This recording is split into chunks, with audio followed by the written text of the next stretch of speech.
Good morning. It's Monday, August 20th, 2018. It's 9 a.m. This is Muscatine County Board of Supervisors. I'd like to call the meeting to order. First is to review the agenda.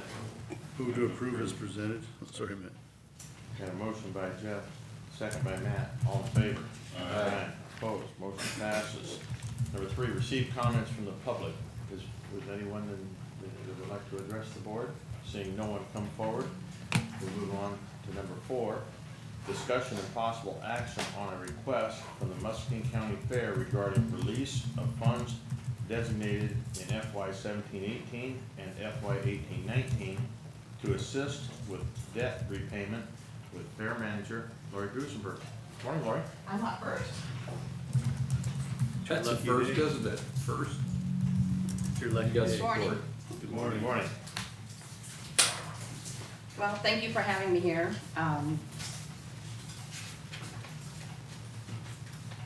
You know me, I always bring you information. With your permission, I'd like to give it to you now. Okay. This is just some numbers, how fair went, and what we save money on with entertainer. That's good. I'll give you All right. Thank you. Thanks. Would you like my signature?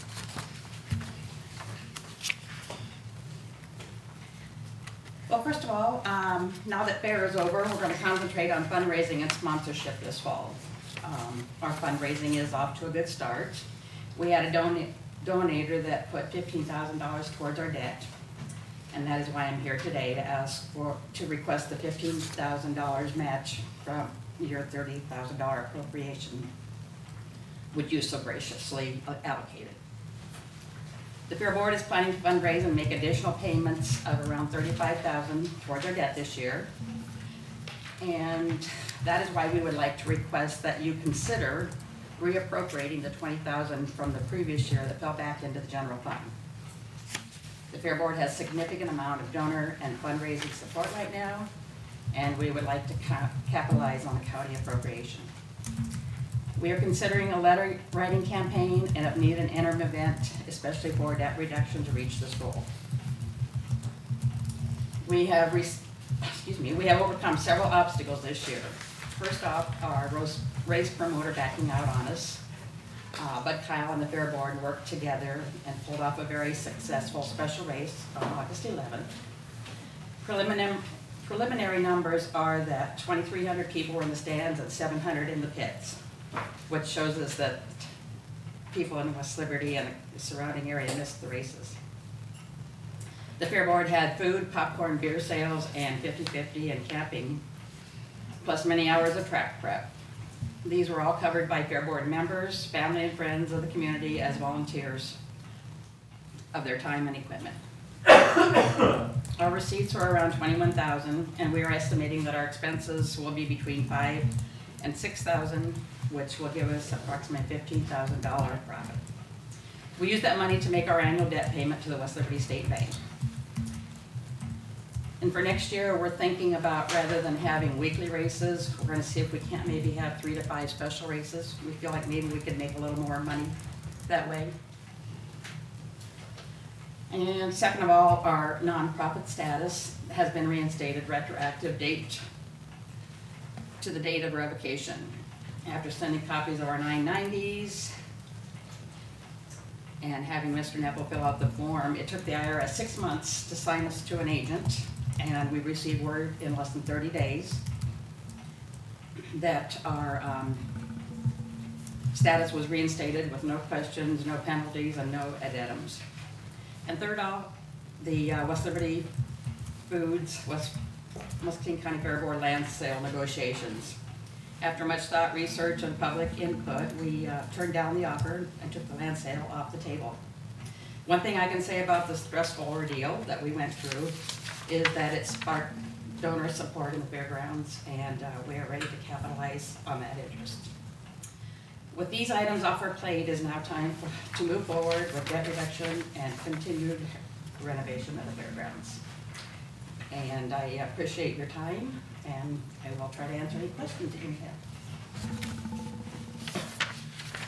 I've got the letter in front of me, dated August 15th. to the board here. And as we said on that fair board, and I talked about in the past, the time frame of that 17-18, $20,000, I stated at the fair board meeting that I, for one, would not be in favor of trying to bring these dollars forward. It sets a bad precedent as far as I'm concerned. And as I stated on the fair board, I would look at working forward and not working backward. I, for one, would not be in favor of reappropriating from the general fund that $20,000. I don't know what the rest of the board thinks on that. Well, I would agree with that, Scott. We went through an analysis of our fund balance at the end of the year, commitments, obligations, and what we gave, and we made some moves and moved those dollars. I think that, it would require a budget amendment, and, we can always do budget amendments. I think if you have a successful campaign this year, we'd love to hear about it, and we have 30,000 allocated this year. So I think it looks like there's funding available so far. I'd agree with both of your comments. And in addition to, Jeff, what you said about having our meetings and looking forward, we've looked quite a ways forward on what we perceive as the needs of the county in general and how we're gonna financially meet those needs and what those needs will be. We'll have some in-depth meetings very soon to start addressing those issues. And so in agreement with these fellas, I am fully supportive of working forward with you. I'm ecstatic that you're making this effort. I feel bad that maybe some of it is set on the situation with the food folks up there, the industry. But the idea that you're getting better commitment from the residents in that area is great. And so maybe we can look at somehow working with you forward like we did with this last time. But yeah, I don't want to go back. It's just hard to do that when you're managing money to go back. So, As far as the first paragraph requesting 15,000 of the 30 that is for 18-19, obviously that'll work fine. Those dollars are there. All right, well, I thank you for your time and consideration. All right. Yeah, so I'd make a motion, we approve the request for the 15,000 allocation out of the 18-19 funds. I got a motion by Jeff, second by Matt. All in favor? Aye. All opposed? Motion passes. Thank you. Just a quick question, Lori, where are we at on the fund balance? I haven't seen any reporting on that in a while. You'll probably put in your annual report. Yes, and I can email you those balances. I didn't bring those with me today, but you would like to know our balance. Where the debt balance is and, Yep. what kind of progress we're making overall. I will do that. Great, thank you. That'd be beneficial. Thank you. Looks like you made money this last time. Yes. And the musical side of it is still a challenge, isn't it? It is. Trying to get the profit fit. Right. Between what we saved on entertainment costs and the extra that we brought in from last year. Of course, I'm not done with the year-end reports and stuff, but I feel like we'll make a decent profit this year. Thank you. Next is discussion and possible action to affirm the grants and counties contract between the Muscatine Board of Health, and the Iowa Department of Public Health for well testing, well plugging, well reconstruction activities in the amount of $30,927 with planning and zoning administrator Eric Furnace. Morning, Eric. Morning. Okay, this is the kind of long-standing grant that the Board of Health's been offered. We've been offered a contract for this coming fiscal year that started July 1. Department of Public Health is always a little behind in getting everything signed. We're actually into that and doing well tests under that grant already. So I'm just looking for affirmation to sign this grant contract. This will go in front of the Board of Health as well. Just a little update. We do continue to see increasing interest and use of this. Our grant amounts have increased slightly over the last couple of years. We're up to $30,920 by 27. We saw from the 16-17 to the 17-18 that just wrapped up June 30th, a 50% increase in well testing. So the community seems to be utilizing services that this grant covers.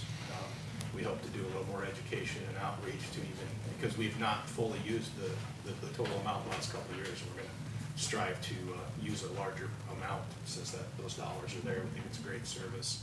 There'll be some educational costs with a new staff person that we've added that are covered under this grant as well, so we're going to utilize some of that.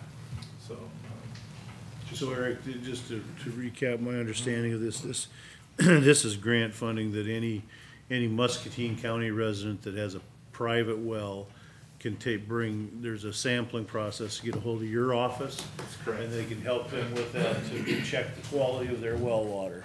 This is the primary function, or what we will utilize the majority of the dollars for, is testing any person that has a privately owned well, not a subdivision or a quasi-public well, but any private well, whether it's in the unincorporated areas or even a small incorporated town or even the city limits of Muscatine. If they have their drinking water from a private well, we'll provide those testing services. The grant also covers well rehabilitation and abandoned well plugging, as well as funds for plugging old cisterns, all in the name of protecting water quality. So, but the majority of it is well testing. We utilize the local lab here at the wastewater treatment plant. It's made very convenient. We have the bottles, and we obtain the samples, deliver them to the lab, and then send out the reports. That's a nice service, and I'm not sure a lot of people are aware of it, because, you know, your water quality is a very important thing to your overall health. And anybody on a private well, I'd encourage them to utilize this service. It's there for a reason. Yeah, it's been a great item to have at our disposal, and you know, whenever we do the outreach, run ads in the paper or whatever, we do have a great interest for you know, up around 30 days after that really kind of bogs us down for a while. So we're going to maybe try to do a couple more. There's some advertising costs that can be covered under the grant as well. So we try to do those advertising in the winter when the building inspections slow down, because we'll get up to a dozen a day for a while requests, and when you're going all over the county, so we just stretch them out, and then we end up getting caught up, and then things slow down, and we'll run another notification as long as there's money available. I was gonna ask that question. So, history-wise, have you been able to take care of the request? Has there been adequate funding to take care of the request, or we ran short? No, I can't recall a time in recent history where we've ran out of grant money, and we've been hesitant to use much of the dollars towards training or promotional items. We've always felt those dollars. You folks have been supportive of giving my department training budget, so we've tried to save the money for well testing demands, but I don't want to leave money on the table either. So I think this year we're going to, like last year we used approximately 2/3 of the grant, so there was a lot of money that just went back, and so we may try to use some of that for training in-house, and we feel we'll still have adequate funds to cover the request. Do you end up having required certifications every year, or? Yes. The way the grant operates, every person that's involved with the grant has to be listed on the application as either qualified staff. Those are the people that have to receive 12 hours of continuing ed, that actually are out there in the field taking the samples, delivering them to the lab, doing the well plugging inspections, rehab inspections. Then I'm listed as a grant administrator on the contract. So anybody that's actually hands-on collecting samples has to do 12 hours of continuing ed, which again, we can use grant dollars towards those trainings if we have adequate funds. Eric, I would think, are not private wells all permitted? And would we have a list of those residents in the county that have? We have the majority of them. You know, there's still some wells that are 30 years old, 40 years old that may have went in before, you know, the permitting process, but the state of Iowa's made great advances. They maintain a private well database that we upload all the information on any new wells.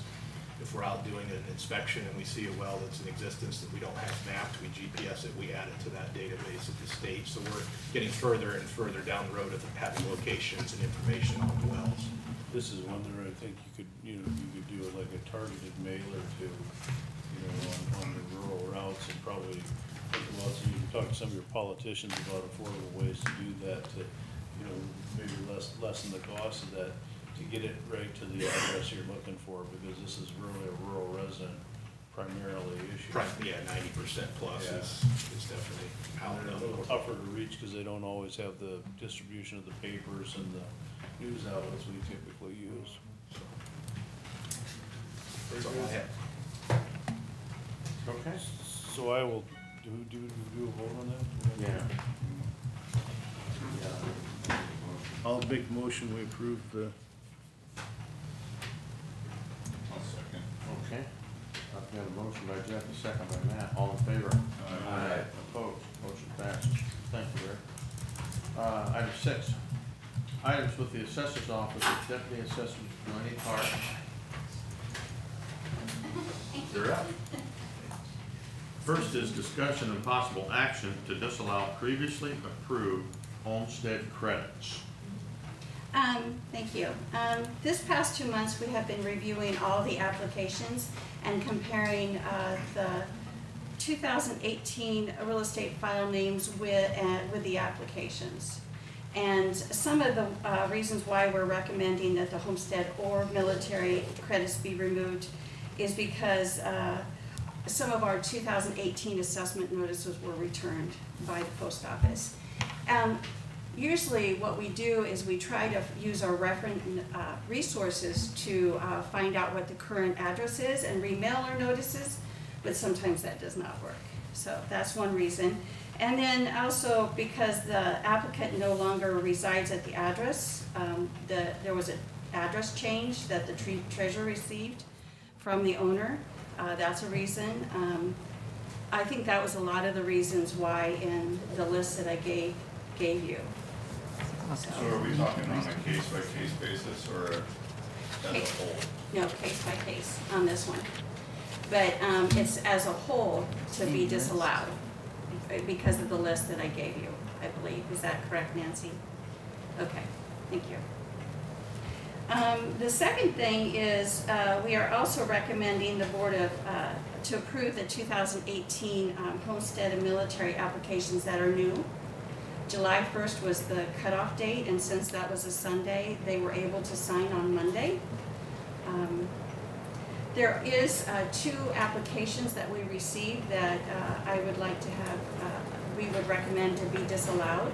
The first one is the gentleman signed on 10th Street. He then got married and moved to Mulberry. So that's one that we would like to have disallowed.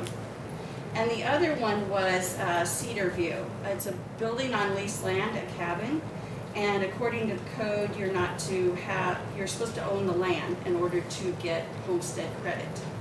I did have, he said that it was a community, or he did own a portion of the land, and I sent documents over to the county attorney to review, and he agreed that no, they do not own the land, so they should not get the homestead. And I have all that documentation that I'm going to keep in case, he questions it later, the gentleman.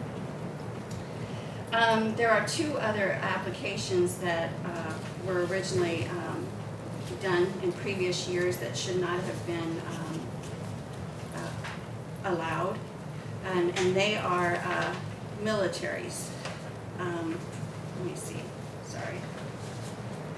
They were in the Army Reserve or National Guard. And in order to get a military, you need to be active duty. And sometimes Army Reserves and National Guards get called up by the federal government, and then they can sign up for the military credit. And these 2 were in the Army Reserves, and they did not have active duty. So those are 2 disallowed. So we're recommending, just a review, recommending to disallow applications that we have reviewed and allow the 2018 new applications, and then disallow those 4 applications that I mentioned. I have a question for you. Okay. Can an individual or family, can they claim both the homestead and the military? Yes, I if they thought so, served, yeah. if they served active duty in the military, they Thank you. can have both. Do you have to be currently active or? No, you have to Just be at any time? discharged. You have to have your discharge papers, your DD 214, in order to get military. And according to this, be active 90 days or more, right? If they're Army Reserve and National Guard, they have to have been active duty 90 days at least. And I think some of the Army Reserve and National Guard went to Iraq.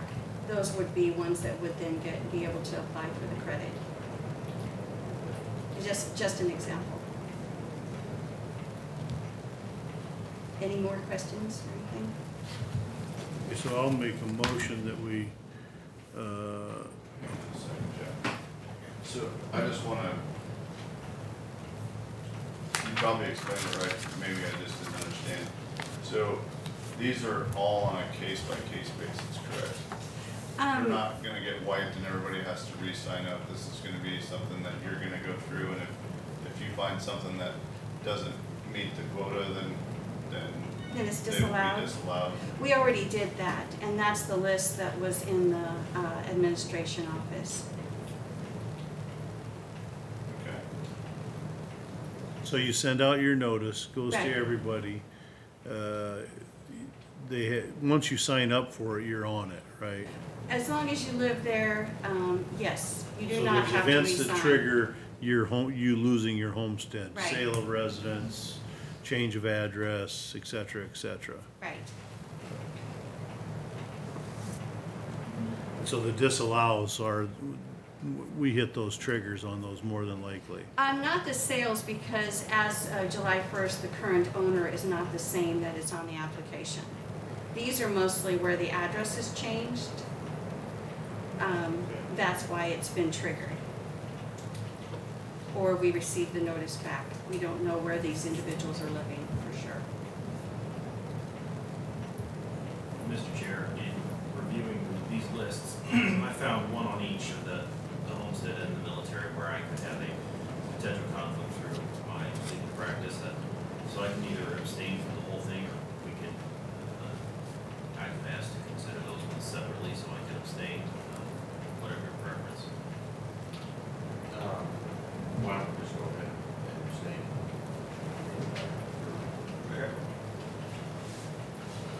Okay, so I'll make a motion that we, I don't know how you make a motion to disallow the previously approved credits. Item A, I'll make a motion that we approve the list of disallowed homestead credits in item A. That's a negative, a double negative there. But you're working on A, Yeah. and I'll second that. I got a motion by Jeff, second by Bob. All in favor? Aye. Opposed? Right. Motion passes. Now we're working on B. Yeah. I'll make a motion to approve. Got a motion by Bob on B. And I'll second it. Jeff's got a second. All in favor? Aye. Opposed? Right. Motion passes.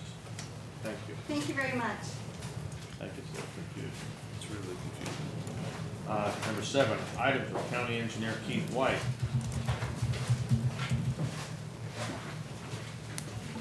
Great, Keith, just to Morning, bring Keith. us clarity. Good morning. I see you have quite a stack. That goes right with number A, discussion of possible action to approve various utility permits. Yes, that is one permit. One permit. One permit. It's a show and tell today. I will read you, this is from Mid-American Energy, Urbandale, Iowa. And I'll just read you the one paragraph, and then I'll try and detail a little bit more. It says, please see the attached items for the completed permit applications for the Mid-American Energy Fiber to Substation project in Muscatine County. The proposed route has us placing a 48 fiber cable from the Johnson County border to the Scott County border and the Louisa County border.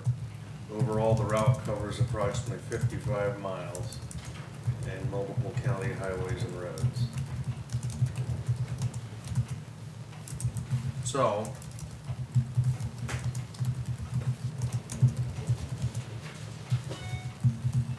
I can pass this map around to you if you would like. We only printed one full-size set. The rest are all reduced-sized sets.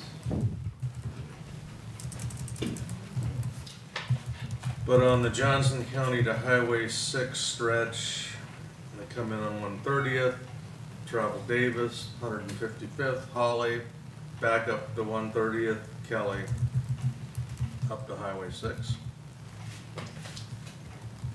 And the Highway 6 to Scott County, they travel 120th, Vale, back to 120th, Yellow, on 110th. They're also traveling 180th in Iron City to get from Highway 22 to Highway 22. From Highway 22 to 61, they travel Independence and 275th. And then they utilize Burlington Road to get from Highway 61 down to Loiza County. How many of these roads that they're proposing in this are ones that we've recently reconstructed or in the process of? I'd have to have the map back and look at it. I don't. I was just curious. 'Cause I know I that- don't think we've recently reconstructed much of anything. They're at the back of the right of way everywhere.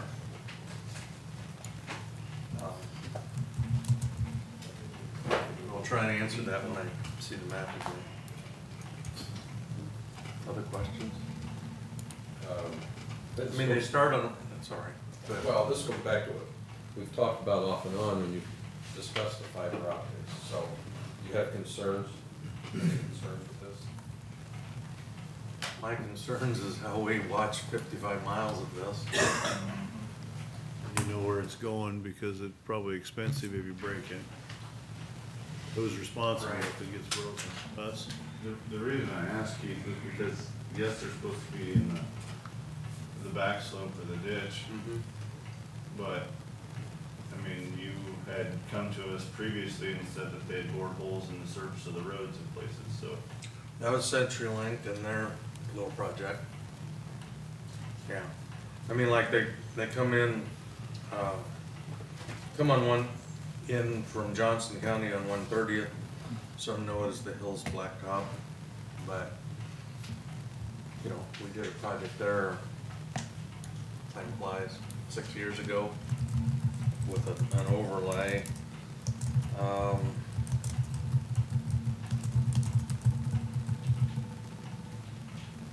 when they travel Independence, you know, we more recently had a Portland overlay down there. 275th was an overlay project about the year 2000, 2001.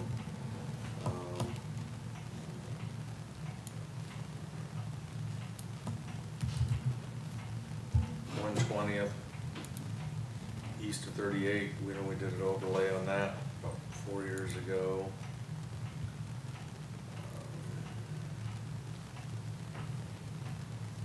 I think that's more recently where we've done stuff. It's just, we have a considerable undertaking here. Keith, in your documentation that we would approve, the contractual agreement or whatever they want to call it, is there a contingency in there like liability clauses for if we end up having issues with the original work or quality thereof? Are they liable at all for coming back and making the corrections at their cost?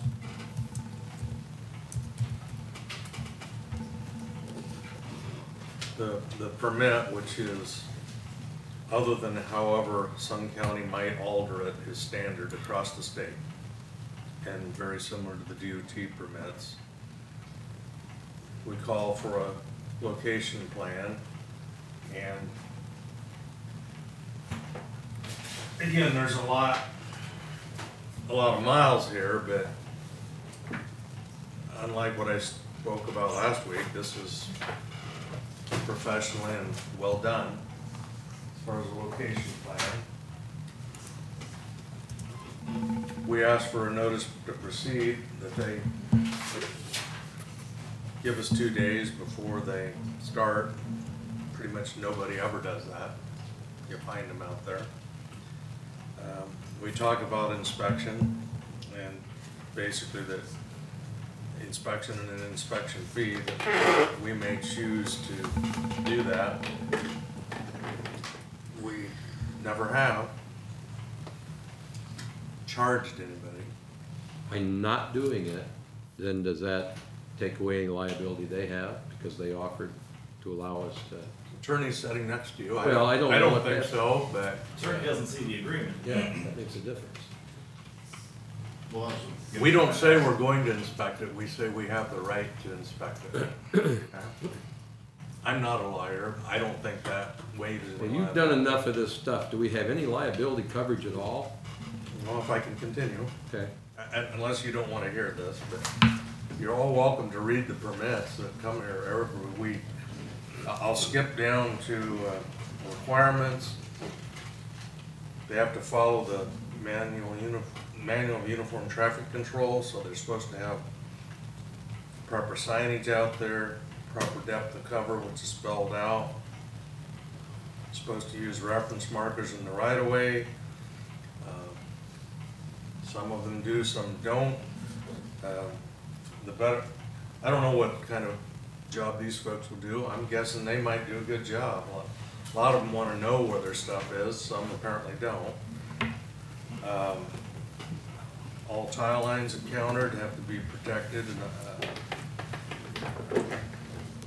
no underground utility lines shall cross over a driveway or crossroad drainage structures. I told you I refused to pay a bill where it was 3 inches deep over a driveway.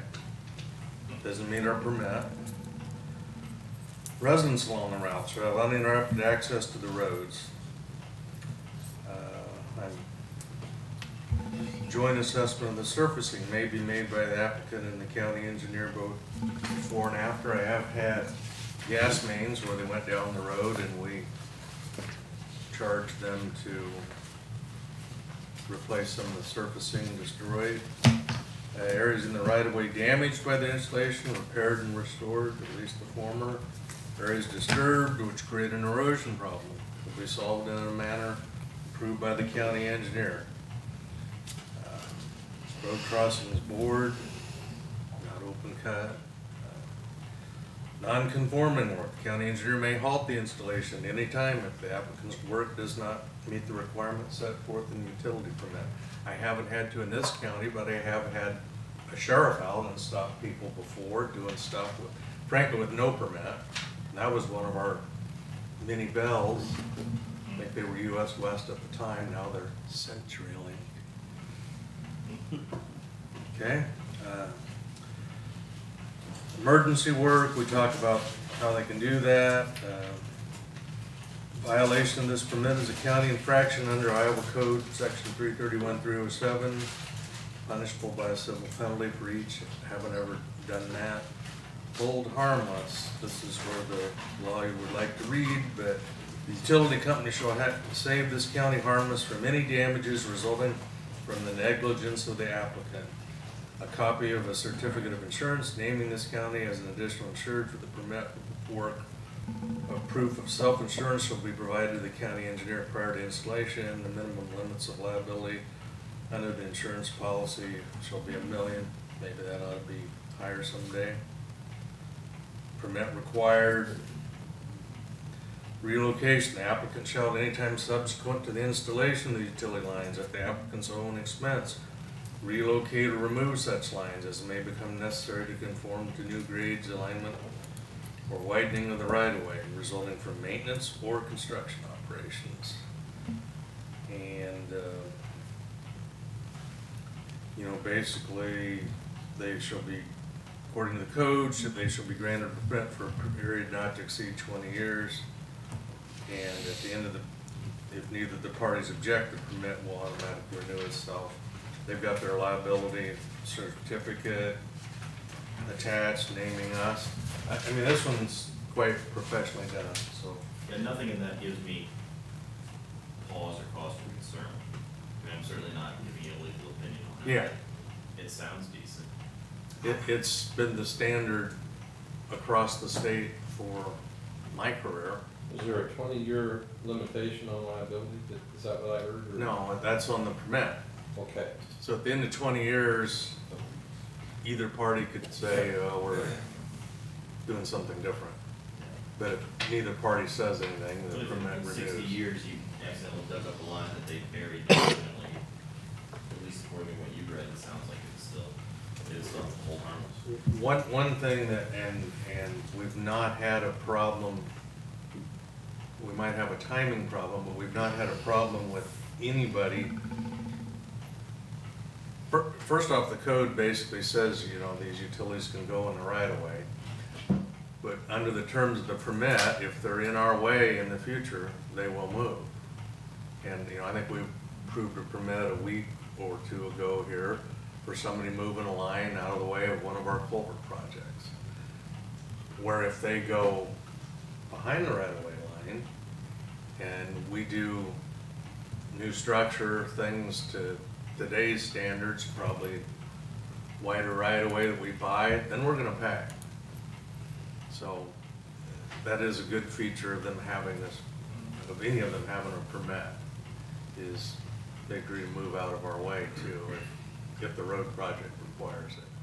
My only concern is back like with the one, 55 miles of this, and I guess my plan right now today, which might change, is we'll see how they start out, who their contractor is, how it goes, whether we decide we're gonna have to hire somebody and get more involved. I would cite, if you read the paper, the news, the fiber to the home project in the city and somewhat out in the county. I mean, Power and Water's had some real issues with that contractor. I've personally had issues with that contractor. Brought one to you when they're digging in the county right away out there. Where's your permit? No permit. But this seems to be the way of the future, is fiber everywhere. And unless you have a contractor that's actually gonna follow those plans, then we have problems. A lot of miles of it. Keith, how did they take it across like Cedar? They just strapped to the bridge, drill it. They're gonna go under the road. It depends. Cedar's, you know, pretty big, as you know.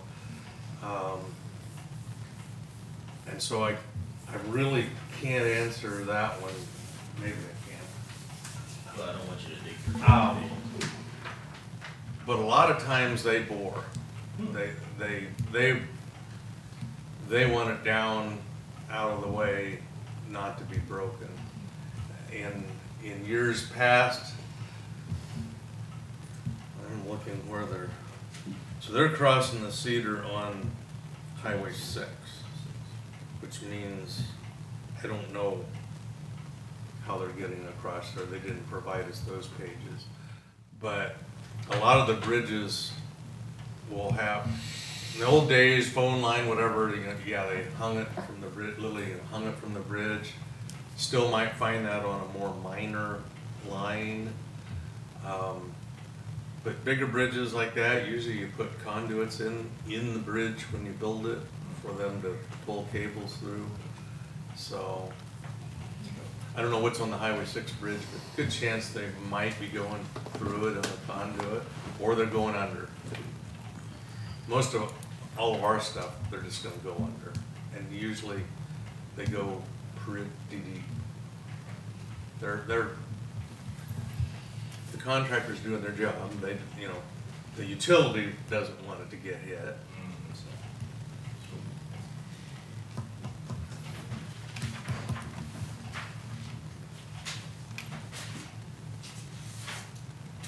So that's what we have, 55 miles approximately. Move to approve. Second. Got a motion by Bob, second by Nathan. All in favor? Aye. Opposed? Motion passes. Anything else, Keith? The only thing is last week I reported on some upcoming work, which none of it happened, all weather driven.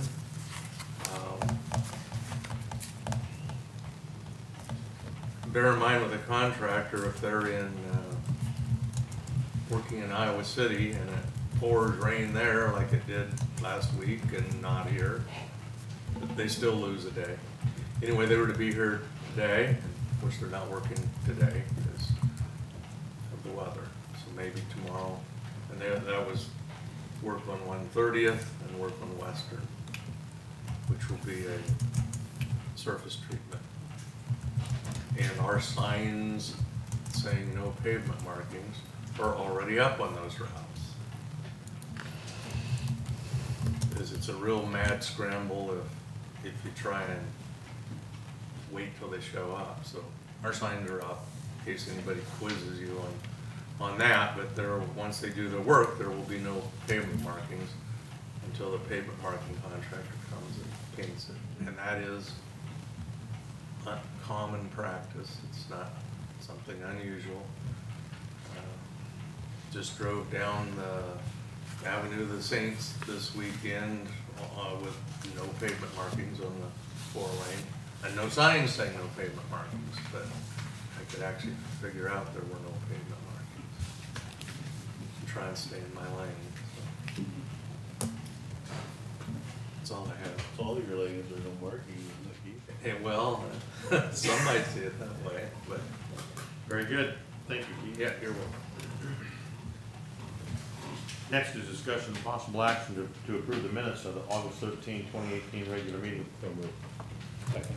Motion by Bob, second by Jeff. All in favor? Aye. Opposed? Motion passes. Correspondence. Bob, do you have anything? Nothing. Nathan? No, sir. I had none. Jeff? Nothing. Matt?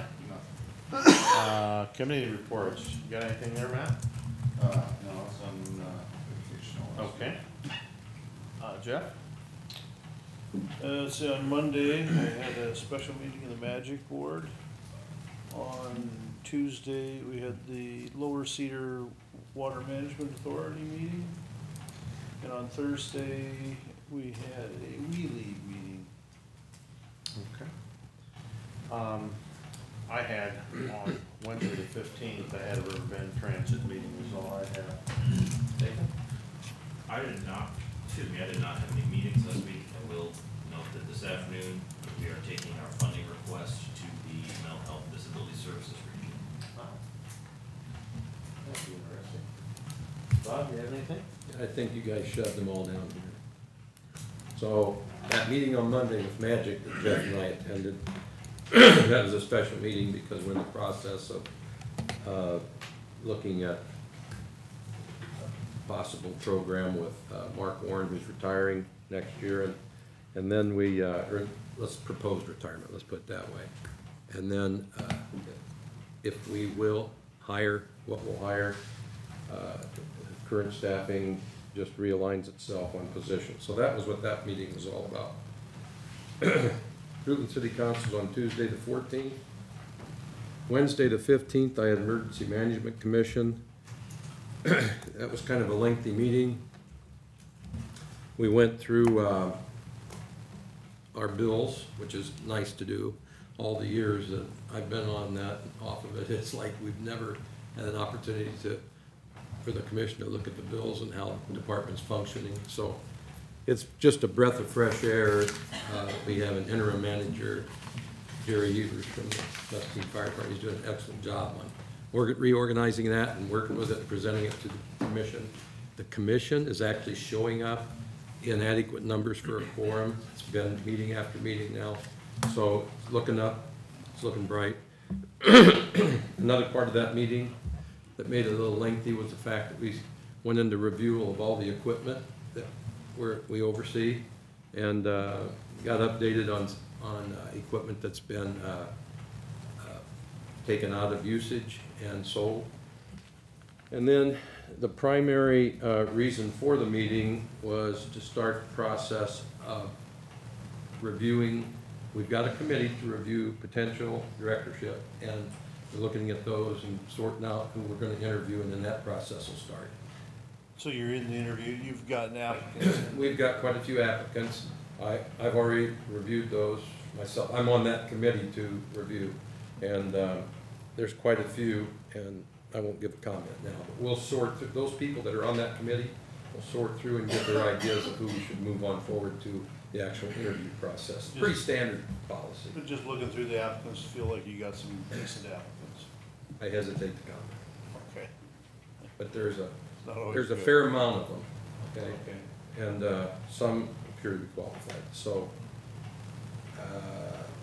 And then on Friday, the 17th, I had Milestones Executive Board meeting. The only comment I really have on it was business as usual, but I was quite pleased at the information that I received as chairman of that 17 county group, that we're finally getting a little help out of Linda Miller and the state of Iowa. We had some issues where these MTOs weren't wanting to pay for, you know, they dragged their feet on the expenses that you turn in. And in this case, a lot of it was meals. And so the state, our director, who's doing a phenomenal job, by the way, very good hire. Went in the process then of working with the state and giving her grievances of how these bills are not being taken care of and handled properly and paid in a timely manner. They think if they can push them far enough, they'll disappear, right? So anyway, the state got involved. They had their meetings with them, and money started to flow. It was a good process that you normally don't have. So we picked up 30 grand there, which was a big help, and hopefully more to come. When you start having, you know, loss of income like that you need for the organization to function properly and for the elderly to get what the state's promising them they're going to get, it's very, very difficult when you have these outside agencies they've hired to police the bills and go over it. It's a good thing if it works right, but you know, if they play games with it, it's really tough. So that was a good thing that came out of that normal business meeting, and that's all I had this past week. Okay, very good. Next is receive information from county employees. Any employee need to address the board? Number 12, items with the administration office. A is discussion on possible action to approve a fireworks permit for Jacob Swift. That application was in your packet. We have all of the documentation needed, and it's been recommended for approval by the fire district chief. And this is the second or third year? This is at least the third year he's done this. I'll move to approve. Second. Motion by Matt, second by Jeff, all in favor? Aye. Opposed, motion passes.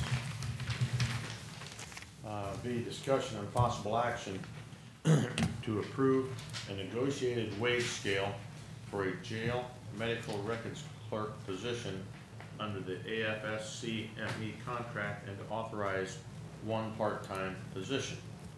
This is the position that the sheriff talked to you about last week and that you approved a job description for.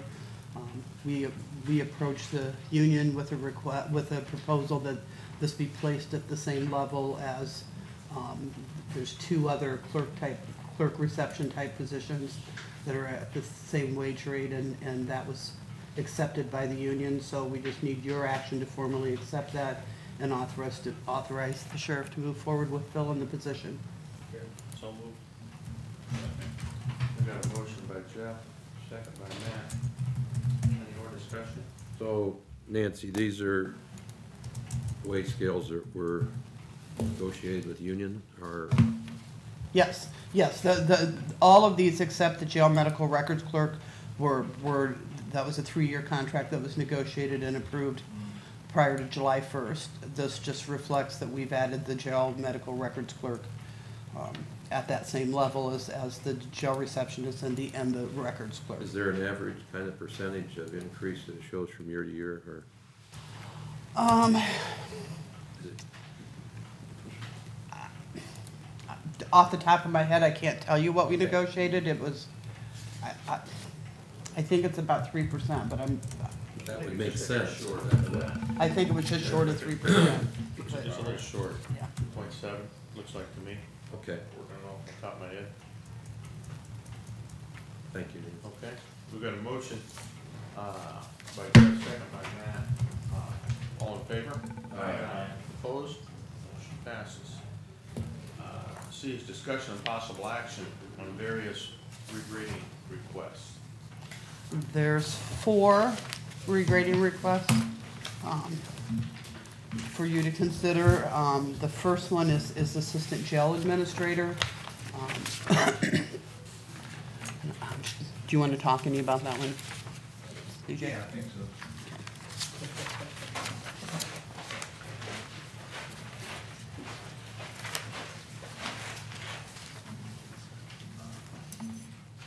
Really, that's the only regrading request that we have is in regards to the assistant jail administrator. The other actions under consideration from my office specifically are just some changes in FLSA status, including the assistant jail administrator position. So I was conducting a review, as we do, at least yearly, sometimes more often, specifically concerning the assistant jail administrator job. One of the things that was abundantly obvious during the course of the review was there's a job description that goes along with it. The individual that used to fill this job basically wasn't doing 99% of what's contained inside that job description. The incumbent that currently is doing that job, the thing that stuck out to me in regards to him is that he was doing everything in regards to this job description, except I had to add to the job description because he was doing more than what was contained inside the job description. So the individual specifically that we're discussing here would be Lieutenant Matt McClary. That's the person that we put into that job. He's a very dedicated employee. He's been doing a fantastic job at that job. And in consideration of these FLSA requests and what we're doing with these people, he's filling the role of an executive. So he's a manager. He has management responsibility. That's the primary focus of his job. The FLSA requests address that, and you pay someone adequately to be a manager. In connection with FLSA, you also eliminate their ability to accrue overtime. So it's a salaried position, and that person works as many hours as is necessary to accomplish his mission during the course of the week. That's certainly what this individual's been doing ever since he was hired into the job. So I How view long it as sorry to interrupt, how long has he been in this position? Approximately a year, maybe a little over a year. Just over a year. So, I was kind of dismayed, actually, when we put him into this position because I couldn't start him out at the wage that was being made by the prior individual because I felt that he'd do a better job on day one. But I think it was wise to wait and let him get his feet wet and see how he performed. And he's performed in a very exemplary manner. And I think it's fitting of this change in grade and step. It's also fitting in the change in FLSA status. The only 2 employees that I had under FLSA exempt were the chief deputy and the jail administrator. So we're just going to expand this a little bit to include the assistant jail administrator, the captain of patrol, and the captain of investigations. So traditionally, these captains are divisional chiefs or divisional commanders, and they are in that management or executive type role.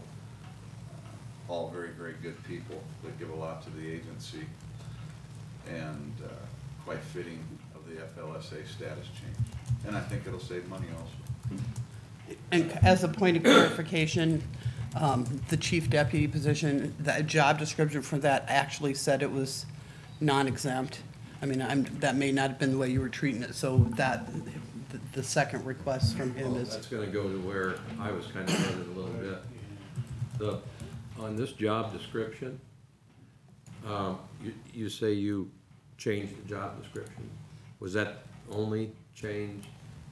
Because, you know, this individual that you're in there that you're excited about, they won't be there forever. correct. So I'm assuming that when you looked at job description changes, it was fitting for that position and not just for that individual who could be an overachiever. Right, there's actually changes that were made to the job description to reflect what the assignments of that job actually are now. There was a number of things that previously had all fallen on the jail administrator, which had a lot to do with the person that was in the job before. With this particular person in the job and moving forward, whoever's in that job, the expectation is that they've taken on some of those roles and taken some off the plate of the jail administrator so that he can concentrate more on some things that the sheriff wants him to get accomplished. Well, just to make it plain, I'm very confident in the job you do in your departments and all that. I just was curious because sometimes all of us have a tendency to do that, maybe fit a job description to the person rather than to the job. And Yeah. I don't feel that's the case at all. One of the primary things that drove the recommended grade changes in this is the assistant jail administrator has now taken on the bulk of the responsibility for employee discipline. That was something that was eating up a whole lot of the jail administrator's time, and that's been transitioned to this assistant. And that's a pretty big responsible role when you're talking about a staff of 60, 70 people. Some could say that's a job on its own. Yeah. Why is there so much discipline? I mean, these people are paid professionals, why don't we? I don't know that there's so much discipline, but I mean, I don't think there's an unreasonable amount of discipline, but with that many people, and the turnover that they have that they've had with the corrections officers, it's typically a lot of that discipline comes in the first year to 2 years, I would say that's accurate. Well, and we've kind of changed the culture as far as discipline. So we had certain areas where we were encountering a lot of discipline, and that was one of the tasks that I gave the assistant jail administrator, was go in and fix these issues, because we're not going to see discipline week after week in regards to these issues. Fix the issues. So there's a lot of mentoring, a lot of coaching, a lot of teamwork involved on the shift, where it's like, don't turn in paperwork that's incorrect. Make sure as a team that you're turning in paperwork that's correct. So he's gone in and done a lot of things in those areas that's really dramatically reduced the amount of discipline that we're seeing. Has it helped getting rid of the part-time and going to more full-time employees? That's really, really helped. They feel that they're getting a better quality employee on the front end. And of course, our goal is to hire this person and retain them. And we're still losing staff as we hire staff, but we're losing staff because they're leaving to take a better paid position elsewhere. So maybe their aspiration was to become a full-time law enforcement officer, and they got a job with the city of Muscatine or some other full-time law enforcement agency. So now when we're seeing people leave, they're leaving really for good reasons. They're leaving to better themselves or better their families. Before we were losing a lot of people due to disciplinary actions and things of that nature. So we're still losing people, but it's for a much better reason. And they're currently down to two vacancies. So We've been struggling, you know, since we changed, so we eliminated the part-time people and then we added some employees. And we've been struggling to get up to staff, you know, to hire those employees that you authorized as a board. And we're almost there right now. So it's taken a long time, and I questioned the staff on what was taking so long. And they said, we can fill you up tomorrow if you want to. But we're trying to pick and choose and hire an employee that's a good quality employee that we feel that we can retain, and that's going to take longer. And it has taken longer, but I think that they're doing it the right way. I want to talk a little bit about the FLSA changes in a number of the positions. Jail administrator, it makes sense to me, and I just want to make sure that we're not hurting them compensation wise. And some of your division chiefs or whatever, I remember back when we talked, we had this conversation, I think, when it was around the compensation committee. And you know, I would really like to look at, because these are people with a lot of responsibility, and I don't want it to be at the whim of some political body if we can put in a professional manner. I don't wanna hurt their compensation, and I know we had some challenges with the bargaining unit and them for their additional duties, and I wanna make sure we're looking at that, and that, so that their effort and responsibility gets recognized appropriately. And we can kind of divorce it, so to speak, from that political process that we all go through, and that's fine, we're all politicians, so we can deal with that. But I'd like to see if we've put any thought, or if you thought more about it, or if we looked at that, where we could put in an administration program or something, and kind of set their salaries in a more of a. Well, those individuals, they're deputy sheriffs, they're certified people, so their wages are tied to my wage, because we're talking about people that have rank, the rank of captain in this instance. So that's what their wage is currently set at. It's set as a percentage of the sheriff's salary.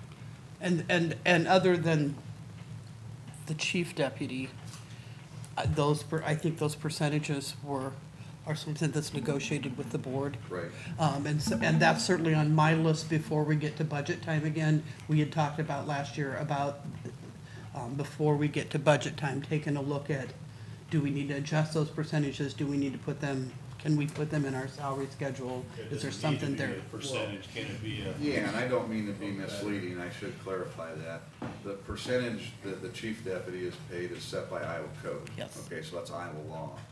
The percentages that those other individuals make are a percentage that is set by the board. Yeah, I appreciate people talking about it, because, you know, as we move forward and economics change, as they will, we want to continue to make sure that the wage scales we're putting out there are fair and equitable. We don't lose our opportunities with. Right. The struggle that we had traditionally had in the past was that with the union negotiations and the benefits that are given out there, that sometimes we get into a situation where is the deputy sheriff wage going to encroach on a sergeant's wage? And if it does, who wants to be a sergeant? So who wants to be promoted inside the organization? And, you know, we've struggled with that over the course of the years, and I think that it's okay right now, but you're right, it's something that we have to continue to monitor year to year to make sure that we're in a good place. Okay, very good. I would entertain a motion on this. Are we doing all these as one, or? That's up to you. You can do each one separately, or we can do them all together. I don't see a reason not to do it together. Okay. So you're doing C and D together? And there's 3 other regradings to talk about. No, okay, so you're just doing the, Yeah. Jail administrator and the FLSA status of sheriff's staff. You want to do those 2 together. That's all we've talked about. Right. We have other ones. There's 3 other regrading Yeah, requests. they're coming last. Right, but that's not my mess. Yeah. So if you want to It's all about the vote, sheriff, it's all about the sheriff, we know that, yeah. Well, this was kind of complicated or involved, and so I thought, Yeah, it no, I want to definitely be is. here today to make sure everybody So understands. we appreciate that. So they're separate issues. If you wanna, C and D. we'll so, see. but you can certainly vote on the regrading of the assistant jail administrator and the proposed FLSA changes For the sheriff. for the sheriff, and then we can move on to the other if you want to do it that way, that's fine. Discuss the other ones too. So I'd make a motion that we approve those for the sheriffs and the jail administrator. Bob, second. okay, motion by Jeff, a second by Bob. All in favor? Aye. Opposed? Motion passes.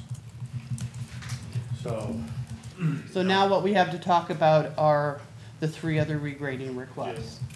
And the first one of those is maintenance worker. Sherry, do you want to talk any about these? I think, and correct me if I'm wrong, that when we did a salary study the last time, I'm not sure how closely these positions looked at. I know they looked at the maintenance supervisor or the general services manager, but, Yes. I'm not sure we dealt with the changes in these jobs. I've said for quite some time now, the maintenance worker we're looking for now is entirely different skill set than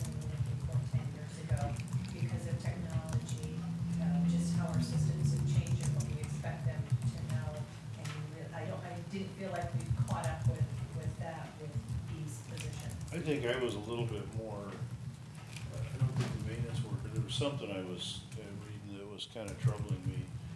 Maybe it was just a copy and paste issue. There was something on electrical maintenance done at the clerical on our custodial staff, or did I read something wrong? She's talking about the addition that you put in based on required to perform minor electrical, plumbing, and carpenter work without close supervision. That's been in there. That wasn't added this time, that's been in For our there. janitorial staff? I'm not sure, that might have been put in under Troy Siebert, but. Could have been. They do, Like what? I'm hoping it's changing light bulbs and things like that, not well, they, switching outlets and switches and things that ought to be done by a maintenance person. I think they have been known to switch out a light switch in the past. I want clarification on this. I don't have an issue. I know we talked in the salary survey we did a number of years ago. I know our custodial staff, we were pretty low on. Right. And I don't have a problem with the director. I just read that job description section and I was a little bit concerned that that would be the expectation of the custodial staff, that they do, I mean, what you call electrical work, changing light bulbs, I don't call electrical work. Right. Right. But any kind of a fixture change, I don't expect the custodial staff to do that, I expect the maintenance staff to. I don't think that's a regular expectation. I think at one point we had a custodian who was good at that sort of thing and would do it instead of having maintenance do it. That person's no longer here, so I don't know if that was added when we had a different. And we can certainly, as I think that we're, goes back to Bob's, it's a bad idea to write a job description around an individual, because certainly wouldn't be and I'm not sure, that, if they're gonna do that kind of work, they need to be trained, they need to be, it's just, that's appropriate for maintenance staff, but not a custodial staff in my mind. I agree. well, we can certainly adjust that job description and clarify that and get that. Yeah, But I didn't have any problem with the adjustments that were recommended, so it just was language on the duties. Yeah, that was something I wanted to follow up on too. Oscar's on vacation right now, about what's that mean exactly?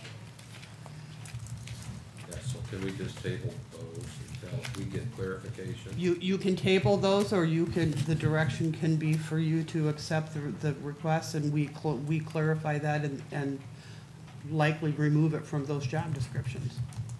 I'll wait, I'd just soon wait and hear it. I wanna know what we're talking about, because to me, this is very critical. I don't know how it got by before, or what it was associated with before, but, So we have three requests, you wanted to hold on them all, Bob, you wanna look? well, there's two, the There's two the are maintenance worker, and then we have the the custodian. There's two of those. And It's listed under both of them. what I'm expecting is that that's taken out of that job description. Like I said, it was in there from before. Okay. Well, it's not an emergency situation, so confirm that it's taken out, and then I'll vote on it. So these, regradings that we're voting on today, are these, are these raises that will take effect immediately? If they're voted on, the ones that are voted on today, they would take Right, effect immediately. so the ones that Bob wants to hold off on, once they come back to us, could they be then brought back to today, retroactive for Yep, today? if you want them to be Then I there. would be okay waiting. Okay, I'm all right with that too, because the day we vote, that's when I'll decide. So what we bring back. Is the board interested in? Well, I'm sorry, in all cases, their wages will go up, is that correct? If we approve If you approve the regradings, yes. okay. Never mind, then I have no objection. The maintenance worker would not fall into the category. As I see it, the only issue that you have, Bob, is in the description on the custodian side. Yeah, there's, what, three there, right? Lead custodian and then custodian, there's two of those, Yeah, those three. yeah, just two. Well, there's the lead custodian And then the Is that two same things, description? it's that language is in both of those. They're both got that electrical nonsense. Yeah, that's only two, Well, there's three people, there's two Oh. positions, Gotcha. 3 people So involved. there's 3 people affected? Yeah. Or not? Well, I would make a motion that we approve the grade and step changes for the maintenance workers. In a separate issue. There we go, now you're talking. table the. I got a motion, You got a I'll motion? second. and I got a second by Matt to approve the maintenance worker aspect of this. All in favor? Aye. Opposed? Maintenance worker passes. And then I would make a motion that we accept the grade and change recommendations and direct staff to remove the requirement to perform plumbing, electrical, and carpenter work on the custodial job descriptions. Yeah, I'll second that. Got a motion by Jeff, second by Bob on the custodial aspect of this. All in favor? Aye. Opposed? Motion passes. Anything else, Nancy? I don't have anything else. If there's nothing further to come before the board, meeting adjourned.